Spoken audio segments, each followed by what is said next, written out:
Now at 5, Mercy Hospital announces a nearly 100% vaccination rate among its employees.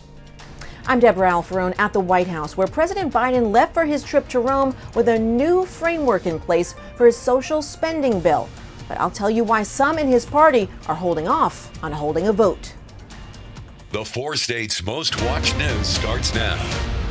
Mercy Hospital announces it's reached a nearly 100% COVID-19 vaccination rate among its staff. This is KOAM News at 5.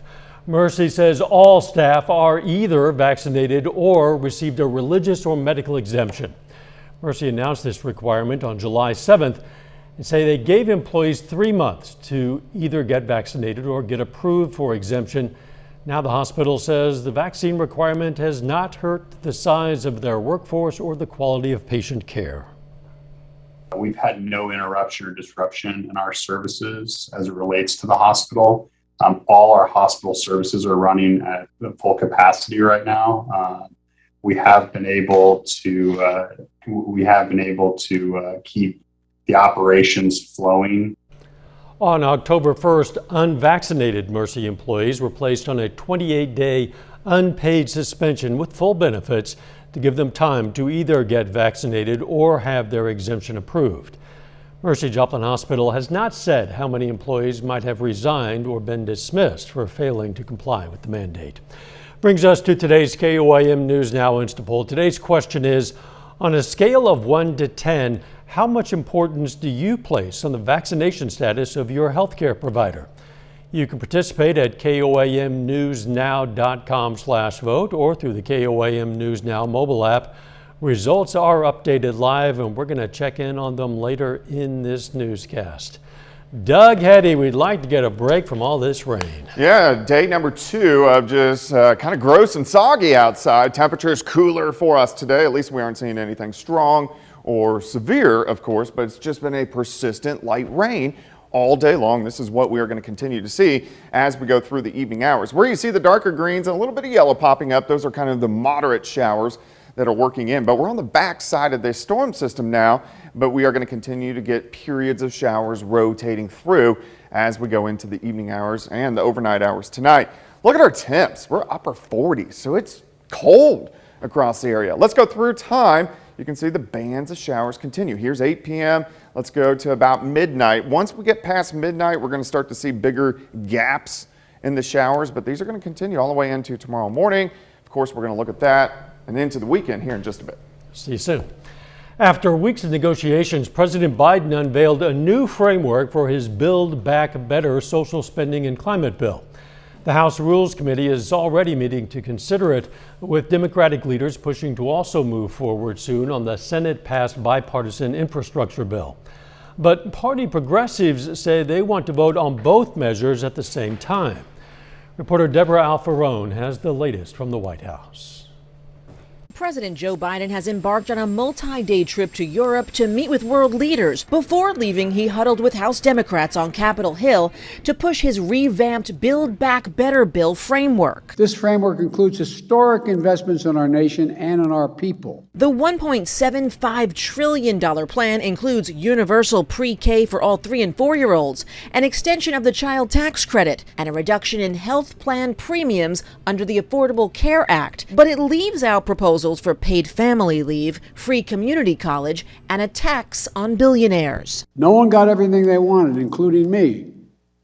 But that's what compromise is. The president's framework, which also includes a $500 billion investment in climate change initiatives, is expected to be paid for through taxes on the nation's wealthiest individuals and corporations. The text is there for you to review, for you to complain about, for you to add to, for subtract from, whatever it is, and we'll see what consensus emerges from that. Progressives in the House say they will not vote on the president's $1 trillion infrastructure bill until the spending plan is ready for a vote as well. We intend to vote for both bills when the Build Back Better Act is ready. We have the opportunity to really uplift and strengthen our economy. Meanwhile, Vice President Kamala Harris discussed the new Build Back Better framework during a roundtable with a bipartisan group of mayors. Deborah Alfarone, CBS News, Washington. Some Democrats are also calling for a firm commitment that key Senate moderates Joe Manchin and Kyrsten Sinema will vote yes on the final social spending measure. Senator Sinema released a statement saying, in part, "We have made significant progress on the proposed budget reconciliation package. I look forward to getting this done," end quote. Big oil executives today testified virtually before a House committee about climate change disinformation. Lawmakers are probing whether the fossil fuel industry led an effort to mislead the public and prevent action to slow global warming. Oil companies have rejected those claims and say they're taking steps to curb the industry's impact on the climate. Families of the victims of the 2015 shooting at a black church in Charleston, South Carolina, reached a settlement with the Justice Department. An investigation found Dylan Roof's drug arrest a few months prior to the attack should have prevented him from buying a gun. However, errors were made during the background check. The agreement includes $63 million for the families of those killed and $25 million for survivors, totaling $88 million. Still ahead, making vehicles safer. A new test looks at how 20 different SUVs perform in a side crash. I'm Naomi Ruckham, and I'll tell you why only one got a top grade. And next in Health Watch, we'll look at some breast cancer facts you should know. Dear. Topping today's Health Watch, the FDA is expected to grant emergency use authorization for kids-sized doses of the Pfizer vaccine as soon as Friday, giving that age group access to shots as early as next Wednesday. The CDC also recommends a fourth shot of Pfizer's vaccine or a half shot of Moderna's for people with suppressed immune systems at least 6 months after getting their third dose. An inexpensive drug often prescribed to treat mental health conditions can also be used to help COVID-19 patients. New research at McMaster University in Canada found the drug fluvoxamine cut hospital admissions for COVID up to 30%. Doctors say this finding can be especially significant in areas where vaccination rates are low. More than 43,000 women in the U.S. are expected to die from breast cancer in 2021. Many of these cases will be hard to treat cancers and cancers that were detected in late stages. However, when breast cancer is found early and is not spread, the 5-year survival rate is 99%. As Breast Cancer Awareness Month nears an end, we look at some facts that can help people know their risk. According to a SurvivorNet.com survey, 1 in 3 women have delayed their annual mammogram, and 45% say they're nervous about visiting their doctor since the start of the COVID-19 pandemic. The mammogram is basically the gold standard. That's the one that's been studied the most and is shown to actually decrease deaths from breast cancer. In fact, research from Canada says that cancers found between mammograms are 3.5 times more deadly than breast cancers found during screenings. The longer you delay the screening, the more opportunity the cancer has to grow. Another surprising fact, breastfeeding can lower a woman's risk of developing breast cancer. Doctors say it would be ideal to breastfeed for at least 6 months to a year. Also, an NYU study found a heart attack can increase your risk for breast cancer recurrence by nearly 60%.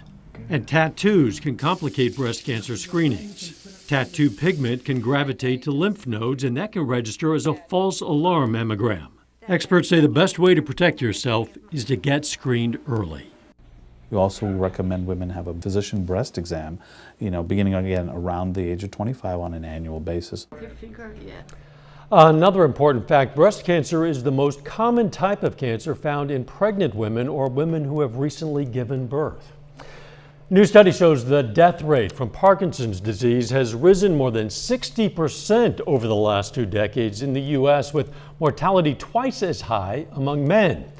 Researchers believe women fare better because higher levels of estrogen offer protection from developing Parkinson's. And that is a look at today's health news. A little bit later, a new report shows the level of economic growth in the third quarter of the year. And the cold rain continues as we go through the evening into the overnight hours. When's it going to stop? We're going to look at that coming up. Roper Honda.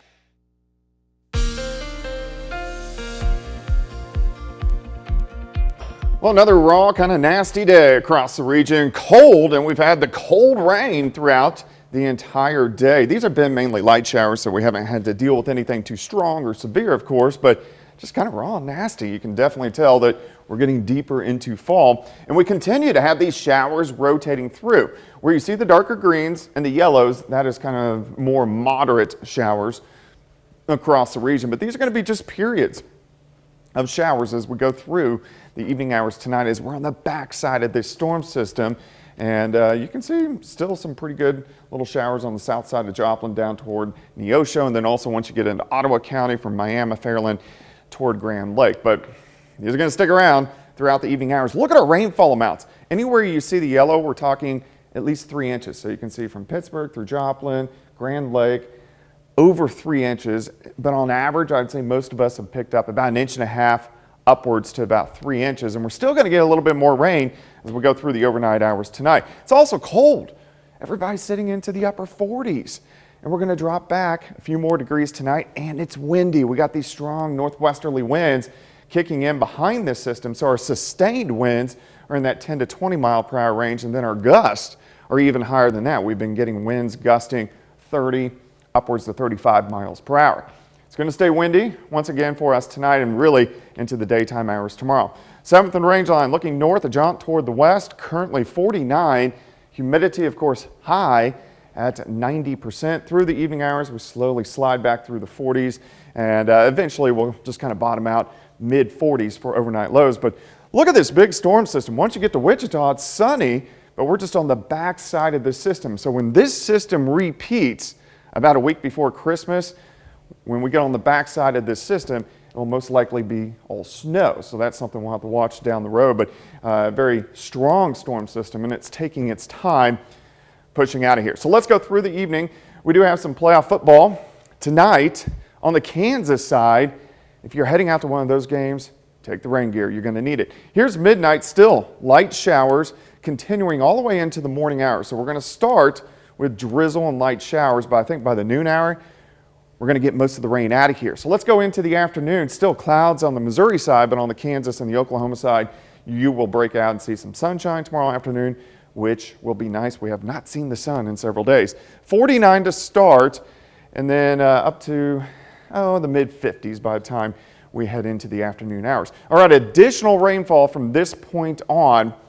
I don't think it's going to be super heavy, but I still think a lot of areas just tonight with the light showers are going to pick up a quarter, maybe 3/10 of an inch of rain. So storm totals from this system is going to be right around 2 to 3 inches, some areas upwards of 4. And then if you add on all the rain that we had last Saturday night and Sunday, we've had a lot of areas that picked up 7, 8, 9 inches of rain in the past week, which is kind of crazy. All right, 55 tomorrow. Some morning showers, a little bit of sun late. Look at Saturday. 64, sunny skies. Halloween, 63, partly sunny skies. And then back into the rainy mess to kick off November, which is crazy on Monday. We'll deal with the mess when we have to. In the meantime, bring on the sun. Yeah, the weekend looks great. You bet.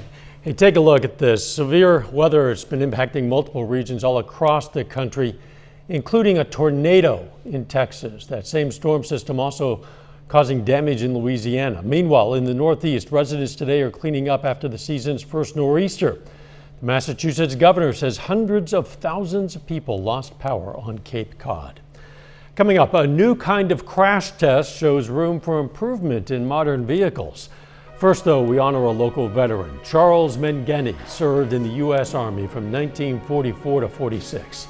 Pittsburgh native was stationed in France and Belgium. And we salute Staff Sergeant Charles Mangeni, a four-state hero. Doug Hetty has... Topping today's Health Consumer Watch, economic growth is slowing down in a major way. The Bureau of Economic Analysis reports the economy grew at an annualized rate of just 2% in the third quarter of the year. That's short of the 2.7% economists had predicted. It's also a massive step down from the 6.7% the economy grew in the spring. Experts say the slowdown is due to the COVID Delta variant, supply chain woes, worker shortages, and inflation. Get ready for sticker shock this winter if you use natural gas to heat your home. The Energy Information Administration says U.S. households that rely on natural gas for heating will spend an average of $746 to heat their homes this winter, up 30% from last winter.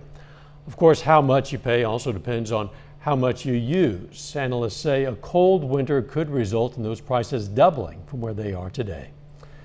Today, cars, trucks, and SUVs are safer than ever before, but a new kind of crash test shows there might be room for improvement. Naomi Ruckham reports. When the Insurance Institute for Highway Safety rolled out this side crash test in 2003, only about 1 in 5 models earned a good rating. Over the years, the auto industry made changes, and now almost all of today's vehicles get high marks. But as larger trucks and SUVs have become increasingly popular, experts say accidents are more powerful. When we look at passenger vehicle deaths in the United States, about 23% of those are in side impact collisions. IIHS President David Harkey says that's why his group implemented a tougher side test. The new larger barrier moves faster and creates 82% more energy. Researchers put 20 small SUVs through the test, and only one, the 2021 Mazda CX-5, received a good rating. It did a really good job at preventing injuries. 17 other small SUVs earned an acceptable or marginal rating. 2 of those vehicles did receive a poor rating. For years, you set a standard for side crash tests, and automakers made upgrades to reach them. Is it fair to ask car companies to redesign future cars to meet a new standard? We think it's very fair, and we have no doubt that the automakers will meet this challenge. They have done so every time we have rolled out a new test. The IIHS stresses that most of today's new vehicles are very safe, but the organization is now pushing auto companies to make them even safer. Naomi Ruckham, CBS News, New York. The IIHS will eventually test all new cars and trucks with the new side impact standard. Final check of the forecast next.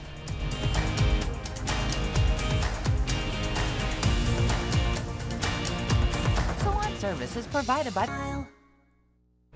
Up next on the CBS Evening News, a look at yet another incident of violence on board a commercial aircraft. This time a passenger accused of punching a flight attendant. Then on KOAM News at 6, we're going to have more on Mercy Hospital's announcement of a nearly 100% employee vaccination rate. And Missouri Governor Parson issues an executive order regarding federal vaccine requirements. Stay with us, CBS Evening News and then KOAM News at 6. Well, let's take another look at our KOAM News Now Insta poll. We're asking, on a scale of 1 to 10, how much importance do you place on the vaccination status of your healthcare provider? Right now, the average audience rating, right around a 6. You still have time to vote at KOAMnewsnow.com/vote or through the KOAM News Now mobile app. We're going to have final results on the poll on KOAM News at 10. An area high school student is making sure all elementary students have costumes for Halloween. Jasmine Duncan is a senior at McDonald County High. She wanted to help younger kids this Halloween who don't have or can't afford a costume. So she gathered donated costumes and then gave them to elementary students.